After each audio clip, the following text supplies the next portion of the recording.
안녕하세요. 근거 있는 입시를 지향하는 에듀큐레이터 김현입니다. 오늘은 저희 영어에 대해서 좀 자세한 이야기를 나누어 보도록 하겠습니다. 지난번 그 영어 선행학습 편을 통해서 학생들의 다양한 목소리를 들으셨을 텐데요. 그 중에서 과연 우리가 어디까지 믿고 그대로 따라가고 또 어떤 부분은 조금 가려서 이야기할지를 한번 전문가 선생님을 모시고 말씀 나눠보도록 하겠습니다.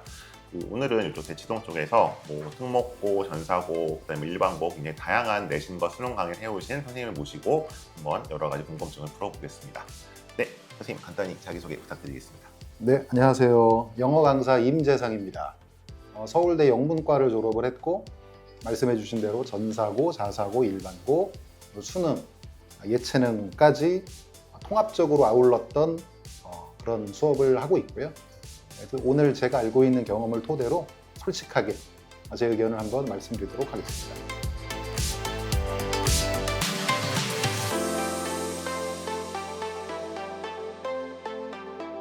일단 강사로서 나오시긴 했지만 또 이제 학부모시기도 하잖아요. 아무래도 이제 우리가 영어 선행학습이 최근에 좀 논란이 됐던 7세 고시, 4세 고시에 출발을 했으니까 혹시 지금 초등생 학부모로서 또 그 자녀분도 이 4세 고시, 7세 고시를 치렀을까요? 저는 치르진 않았고요. 네. 하도 이제 각종 뉴스에서 이제 스포트라이트를 받다 보니까 네. 저도 궁금한 거는 참을 수가 없어서 네. 인터넷 구글링을 해봐서 발췌된 문제들을 몇 개를 봤는데 깜짝 놀랐습니다. 수준 자체가 일단 고1 수준, 고1 수준 모의고사 보면은 뒤편에 그 43, 45번의 장문 독해가 있지 않습니까? 그 정도의 길이와 그 정도의 어휘, 그 정도의 수준을 가지고 7세들한테 테스트를 한다는 거를 제가 제 눈으로 보고 이거는 글쎄 이게 이게 정말 좀 약간 심하게 말하면 약간 아동학대 수준일 수도 있겠다라는 생각이 들 정도로 굉장히 놀랐던 그런 기억이 있습니다. 그럼 그 시험을 잘 봤다고 하면 영어 실력이 있다라고 말하기는 정답은 그건 꼭 직결되는 건 아니겠네요. 있을 수도 있죠. 근데 웬만하면은 저희 애기가 초2인데요. 네. 나름대로 이제 제 유전자를 가졌으니까 그래도 바보는 아닐 거고 네. 또 공부도 그냥 자기가 일반적으로 좋아하는 이런 인풋이 어느 정도 있는 친구인데도 불구하고 얘기를 해보면은 거의 본능에 가까운 대화를 합니다. 그러니까 우리 성인들도 아무리 어떤 아카데믹한 훈련을 해도 겨우겨우 이 논술, 대화라든지 구조적으로 생각하는 방식이 되게 부족한데 그렇죠. 하물며 우리 7세, 초등학교 저학년부터 고학년 아울렀을 때 과연 그런 스킬이 얼마나 있을지 간혹 가다가 천재들, 타고난 천재들이 몇 명은 있겠으나 과연 대부분은 그런 능력을 갖추고 있을 것인가? 저는 거의 아니라고 보고요.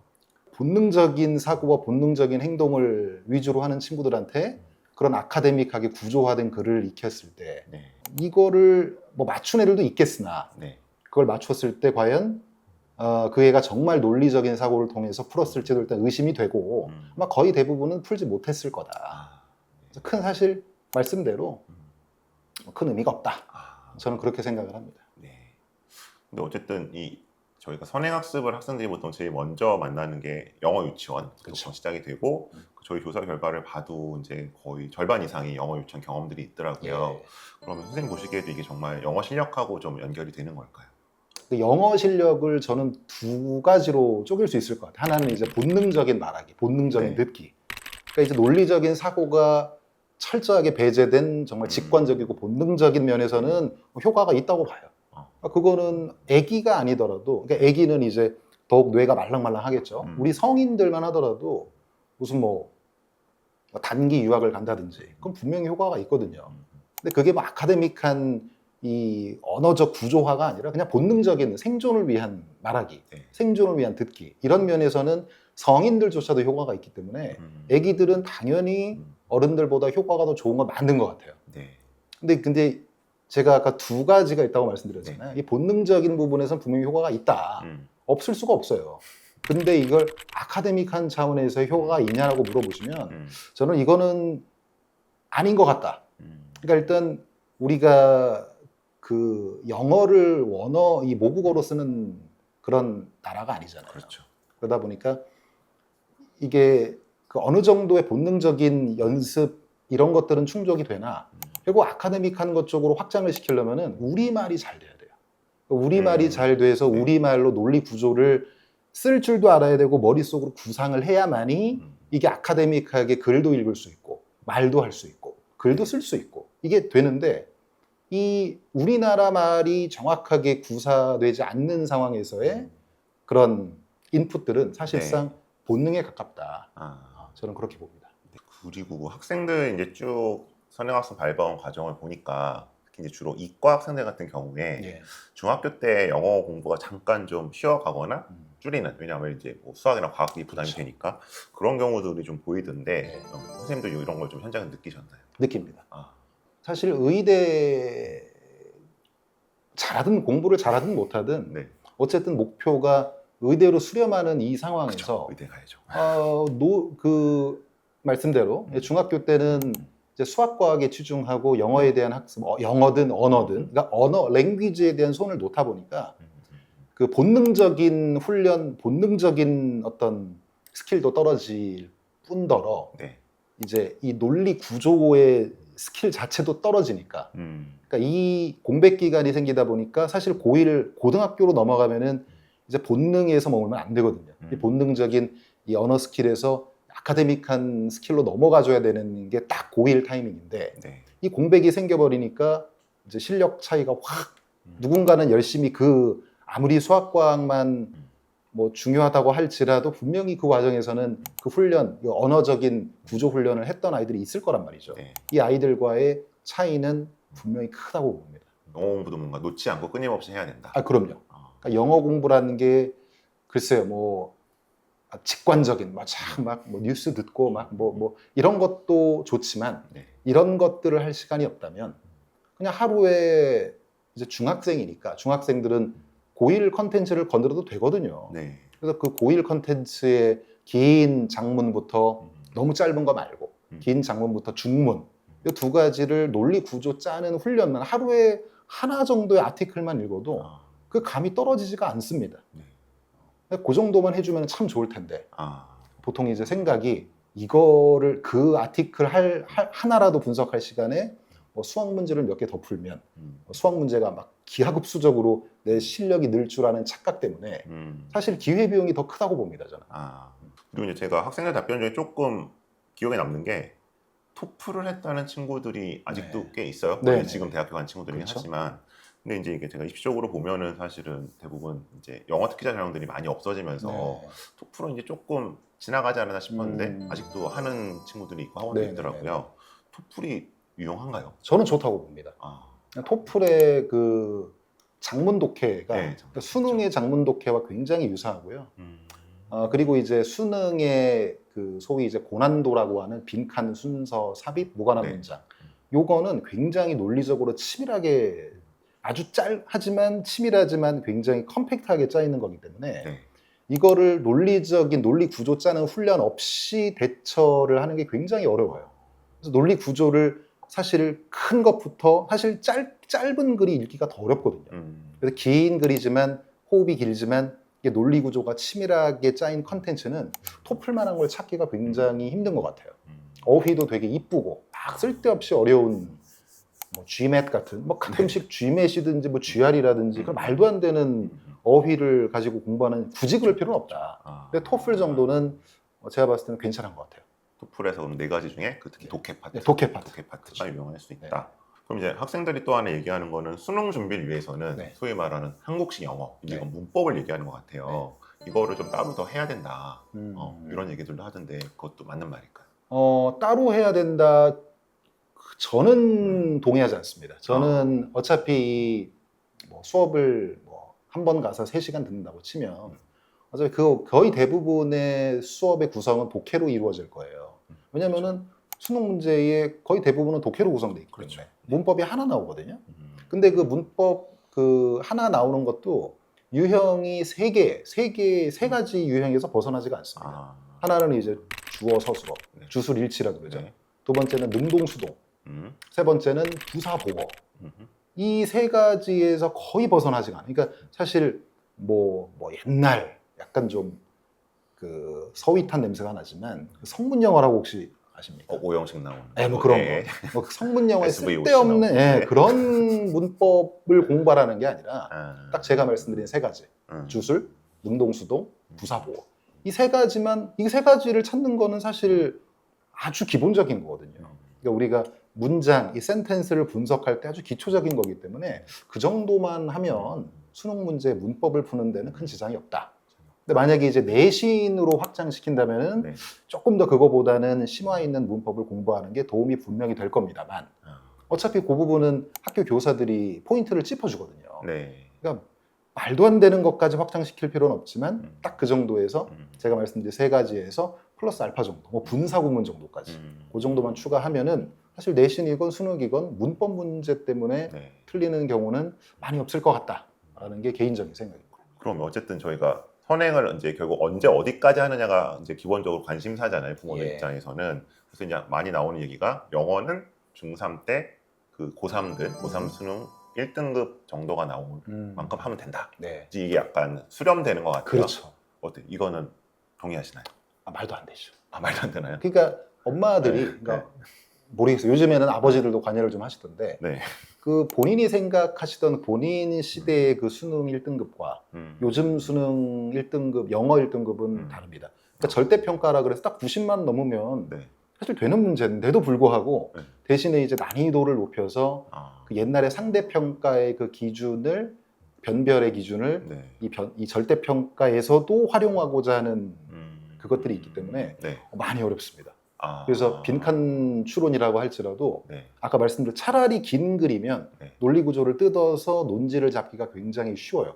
그래서 이 빈칸이 이거구나가 빨리 파악이 되는데 이거를 그 토막을 딱 빼내갖고 거기에 온갖 논리 구조를 압축한 상태에서 빈칸을 뽑아내라 그러니까 네. 문제 난이도가 상당합니다. 선택지 구성도 굉장히 복잡하게 해놨고요. 근데 이런 거를 중학교 때 아까 말씀드렸다시피 중학교 때 뭐 문과 전성시대라서 차라리 지금 네. 그때 공부를 논리구조 훈련을 열심히 해서 그때 애들이 언어에 대한 아카데믹한 스킬이 있다면 저는 오케이 그럴 수도 있다. 근데 말씀드렸다시피 지금은 의대 전성시대이기 때문에 사실 손을 거의 놓는단 말이죠. 이 상태에서 중학교 때 고1 1등급이면 제가 오케이 그럴 수 있다. 근데 고3 1등급은 사실 엄마들과 아빠들이 안 풀어보셔서 그런다. 직접 풀어보시고 이걸 본인이 느껴보셔야 된다라고 말씀을 드리고 싶습니다. 왜냐면 지금 학부모들이 대체로 뭐 한 수능 초반 안전 그렇죠. 초반 수능 그렇죠. 때 그렇죠. 아니면 현역고에 걸쳐 있는 예, 세대인데 그렇죠. 그때는 이제 좀 영어가 상대적으로 좀 매우 수월한 쉽죠. 편이었고 그렇죠. 그렇죠. 절평이잖아요. 그렇죠, 절대평가니까. 지금은. 근데 그렇게 만만하지 않다. 절대 만만하지 않죠. 그러니까 그 당시 94년 수능 그 기출 문제를 보시면 알겠지만 정말 짧아요. 지금 지문의 3분의 1 그리고 단어 수준도 굉장히 낮고 그때보다 그러니까 어렵군요. 훨씬 어렵죠. 저희 학생들 응답을 제가 좀 이제 미리 보여드렸었는데 예. 혹시 그 중에서 좀 기억에 남거나 뭐 좀 그런 게 있을까요? 다 기억에 남는데요. 네. 이 응답들 중에서 이 공통점 같은 걸 하나 뽑아내자면 이겁니다. 분명히 나는 공부를 했다는 거죠. 네. 공부를 했는데 네. 점수가 안 나온다는 거죠. 혹은 어머님들, 아버님들이 우리 애는 원래 이런 애가 아니다는 거죠. 원래 이렇게 영어를 못한 애가 아니고 뭐 영유부터 해갖고 뭐 잘 닦아왔는데 막상 수능 또는 내신을 보니까 안 나온다는 거죠. 네. 그러니까 이게 잘못된 게 전부 다 무엇을 했다에만 포커스가 맞춰져 있지 네. 그 무엇인가를 어떻게 했다에다가는 포커스를 맞춘 분들이 거의 없어요. 상담을 하건 뭐 이렇게 코멘트를 들어보건 이게 그거는 이제 정말 문제가 있는 거죠. 그러니까 무엇을 하는 거는 누구나 다 무엇을 할 수 있잖아요. 네. 근데 그 무엇을 영어 뭐 수능이 됐건 내신이 됐건 이거를 단순히 그냥 무식하게 단어와 어떤 본능적인 사고에만 치우쳐져 학습을 했는지 또 어떤 부류는 분명히 아주 짧은 글이라도 아카데믹하게 논리 구조를 짜려는 훈련을 했을 거란 말이죠. 내신으로 했을 때도 논리 구조를 짜면서 암기를 했던 애하고 단순 무식하게 이제 그 머릿속에 쑤셔 넣는 애하고 분명히 그 차이가 있을 거란 말이죠. 네. 그러니까 그 how에 포커스를 둬야지 what에 포커스를 두면은 결국에는 이거를 넘을 수가 없다. 그래서 그 질문을 보고 이렇게 확실히 그러니까 정규 분포가 이렇게 있지 않습니까? 네. 그러니까 정규 분포의 거의 대부분은 다 똑같은 생각을 한다. 그래서 이 세상은 변하지 않는구나. 그런 생각을 해봅니다. 연속성의 측면이 강하다. 그렇죠. 좀 이제 how라는 걸 말씀을 하셨는데 맞습니다. 그럼 이제 제가 그 평소 선생님께서 말씀하시던 이제 선생님 용어 도식화라는 걸 네. 강조를 하셨잖아요. 예, 예. 혹시 아주 짧고 간단하게 도식화라는 건 어떤 건지 좀 예를 들어 설명해 주실 수 있을까요? 저희 애기 네. 사례를 들면요. 네. 막 이상한 질문을 해요. 그러니까 아이가. 뜬금없는 질문이라고 네, 그러죠. 네, 네. 갑자기 아무 생각 그냥 가만히 있다가 뭐 아빠 뭐 도룡뇽의 뭐 다리는 몇 개인지 알아? 뭐 예를 들면 네, 네. 사실 듣는 사람 입장에서는 그 질문의 가치는 없습니다. 듣는 네, 사람 입장에서는. 네, 네. 근데 혹자는 그 애기들한테 야 뭐든 좋으니까 막 질문을 해봐라고 하는 경우도 있지만 네. 저는 그렇게 얘기하지 않거든요. 음. 너의 질문이 듣는 사람한테 어떤 의미가 있는지를 생각하고 네. 그 근거에 따라서 질문을 할지 말지를 결정하라부터 네. 우리의 모든 말하기와 글쓰기가 시작이 되는 겁니다. 이게 굉장히 중요하거든요. 막 아이들한테 상상력을 뭐 좋게 해줘 하면서 막 얘기해봐. 이게 굉장히 바보 같은 훈련일 수도 있다고 저는 개인적으로 생각을 해요. 그러니까 질문에도 나름 의의가 있거든요. 네. 그 질문부터 똑바로 하고 그 다음에 앤서가 쭉 나오는데 그 질문에 대한 구조를 짜는 것부터 해서 논리 구조가 시작이 된다. 그리고 그 퀘스천이 납득이 됐다면 네. 그 퀘스천에 대한 앤서를 쭉 풀이할 때 그 네. 앤서에 대한 보통 우리가 결론이라고 하잖아요. 그렇죠. 결론을 제시하고 결론을 남한테 설득하게 하는 본론이 그 뒤에 쭉 나오게 됩니다. 그 본론이 예시가 됐건 근거가 됐건 부연 설명이 됐건 이런 게 논리 구조예요. 그러니까 이런 논리 구조를 사실 영어를 딱 보고 이거를 정리하는 게 쉽진 않을 겁니다. 그래서 제가 처음부터 말씀드렸지만 우리말 훈련을 먼저 해야 된다. 그러니까 논술이나 구술이나 아주 작은 것, 아주 길게 할 필요가 없어요. 그러니까 논구술이라고 겁먹지 마시고 아주 짧은, 그러니까 일기를 쓰더라도. 그러니까 저는 어렸을 때 일기 쓰기가 정말 싫었거든요. 지금 생각해보면. 왜냐하면 그냥 단순히 떠오르는 거를 그냥 디스크립션 하라는 거니까 이걸 왜 써야 되는지도 모르겠고 왜 써야 되는지를 모르니까 결론을 뭐라고 해야 될지도 모르겠고 그 결론이 뭔지 모르니까 당연히 어떤 식으로 논리 구조를 아예 이런 생각을 못했으니 그 시간이 얼마나 괴로웠겠어요. 근데 아까 말씀드린 대로 왜 이 질문이 의미가 있는지부터 해서 결론을 쓸 때는 이 결론을 구성하는 본론들이 어떤 근거와 어떤 예시와 어떤 부연 설명으로 요렇게 큼직큼직하게 논리 구조를 생각하는 것부터 모든 게 시작된다. 그거를 해놓고 그거를 똑같이 영어에도 적용을 해보는 거예요. 영어에도 해보고 국어에도 해보고 요즘 수능 국어는 역시 어렵잖아요. 똑같습니다. 잉글리시냐 코리안이냐 이것만 바꾸는 거지 기본적인 사고방식은 똑같은 거예요. 그래서 그거를 딱 중심을 잡고 확장을 시키면 큰 훈련이 될 것이다. 좀 그렇게 생각합니다. 네, 알겠습니다. 오늘 말씀 감사하고요. 예. 네, 오늘 저희 스카이 학교 학생들에게 물어봤었던 영어 선행 학습에 대해서 전문가 선생님 모시고 또 자세한 말씀 좀 들어봤습니다. 혹시 무엇을 했느냐보다는 how 어떻게 했느냐가 더 중요하다라는 걸 조금 기억에 남는 말씀을 기억해 주시면 좋겠습니다. 네, 오늘 저희 이야기는 이 정도로 마치고요. 또 다른 주제와 과목에 대해서 찾아뵙도록 하겠습니다. 오늘 나와주셔서 고맙습니다. 네, 고맙습니다. 마치겠습니다.